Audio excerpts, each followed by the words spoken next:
being an audiovisual regulator, we do not, by the way, look at the platforms, but we are more concerned about the content that is being created. And one thing that the Kenya Film Classification does, and this is within our functions, is to ensure that films that are meant for public display in Kenya are all rated, and then they are examined and they are rated for age suitability.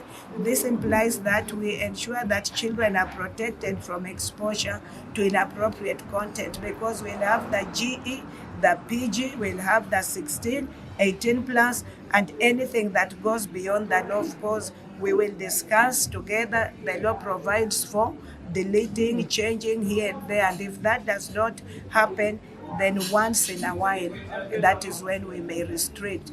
So we also create awareness, because we have an advisory function to ensure that children are protected not only from our work, but even parents, through a program known as PADDing, where we do parental digital programs to just ensure, together with our other partners, that we educate parents, we educate caregivers, we also educate guardians on the control panels, so that they know these are the control tools that we can use. This is the knowledge that we have.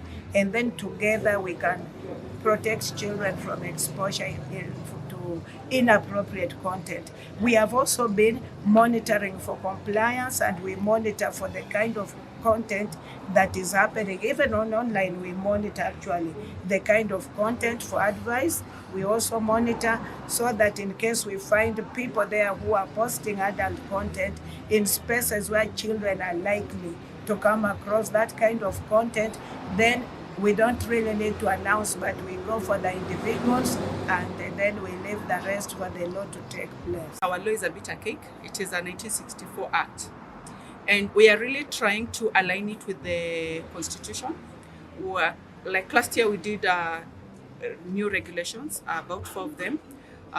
The key one was the self-classification regulation, where we are allowing the VOD, OTTs, and broadcasters to self-classify the content themselves. Then us as a regulator, we monitor to ensure there is compliance of that particular content. So, and that's what we will do. They had been gazetted, they are yet to be taken to Parliament. And once they have now enacted and become law, they'll become effective. So we'll be monitoring, and then what we will do, we'll sensitize people on those who want to onboard on the self-classification, so that they're able to self-classify the content. And that will relieve us the burden of more content, because that is one question that people ask us. How do you manage to classify all this content that come to you? So the self-classification regulation will relieve us from that burden of ensuring that the content comes to KFCB for us to classify. So the entities will be able to classify, and then we monitor compliance. And also, we want to, the trends, the technology, the invention of technology keeps on changing. So we are working on our law as well, apart from the regulation, because regulation are easier to, the process is a bit faster than the law. There's a lot of lobbying, there's a lot of stakeholder engagement when it comes to the law. So we are working on the law as well. We have had several versions of review of the law, which has not been successful, as in have gone all the way to the Parliament and enacted. But we are also we have not given up. We are still working on that particular law, and we will engage stakeholder. This meeting that we're having here with these several stakeholders, we are trying to get issues on how we can improve on our law so that it can serve them better. So it is also one forum where we are trying to get what are the challenges that our key stakeholders face, and how can we address them when it comes to, address them through the law. So we are getting the challenges, we are engaging with them, trying to see how well they would want the sector be regulated. And now we'll be working on our law, we'll consider all the issues that would have been raised here. Actually, the government has realized that the creative economy is one of the places, or rather one of the industries within which people, the country,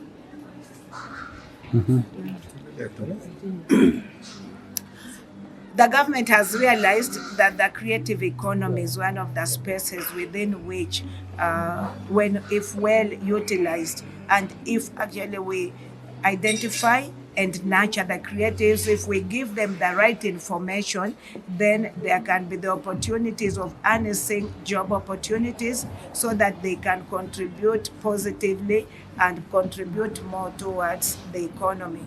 If you realize the richest people in the world globally and as per the research are within the creative economy.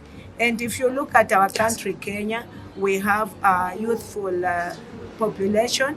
We also have very fast internet. We have availability of smartphones and other gadgets that can capture film. And at the same time, we have youth that are active and are eager to do this. So we realize that if we give also this kind of information, then it becomes easy for them to now know and equipped with the regulator's handbook that is bringing together all the requirements and the information simplified. They will also know other opportunities that are there with the government that they may not have known, like use of drones. They know what they need to do with the KCAA, the KWS, Kikobo with intellectual property and all that. So we are engaging each other. We had a fruitful engagement in Kisumu, fruitful engagement in Nakuru, and now here in Embu again, we know it's one of the places where there are a lot of filming opportunities that take place here.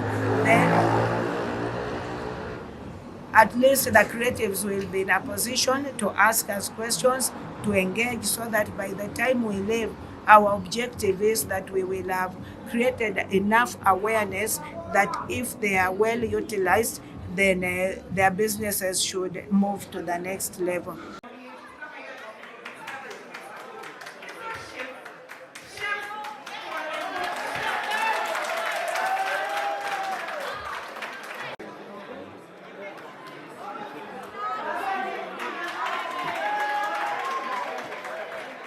That's why we are here. And you realize when all areas in Kenya, and later on we tend to go to each county. Eventually we'll go into the constituencies as well. What you've just told your MP to do. However, for now, so your questions are running. Anytime you want to ask, just note it down as soon as the question you are. However, everybody from Filmmakers, karibuni. Asante sana. All right, thank you very much for getting interested in what is happening here. Because the beginning point of requires that we all get interested in what we are doing. But just before Olive cut me short, digital economy and content creation, I've realized that there are enormous opportunities. Most companies nowadays are now looking for content creators, are looking for influencers to push. I have to see what they are influencing. So it means if I am interested in buying a product, I have to go and buy. I remember, and somehow I picked the number there, and I bought the commodities from there. Before I bought the commodities there, the person who is influencing that company has already realized that these people are earning money on monthly, some quarterly, some after every 6 months. Not delighted to even get somebody, an interest person who is interested in the business idea that I will propose to them one-on-one. It's good I mentioned before I sit that in Runyenjes, next to the office of the DCC, we are young people who have an interest, have a social hall bigger than the one that is in the stage, palace stage kwa Kanjo.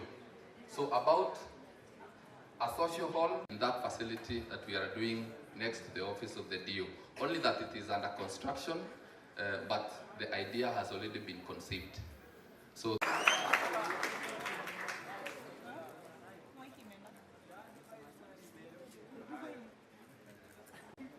Nona wewe ukakunywa sai manyata ukora kama ndo makigenda na mbere. Sasa mheshimiwa,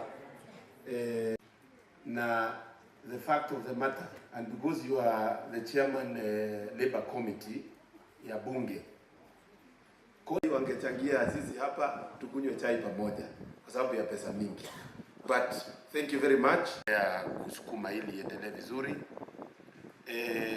Bwana CEO KFCB, I want you to take keen in.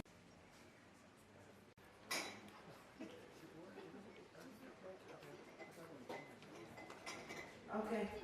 So, Mheshimiwa ame mention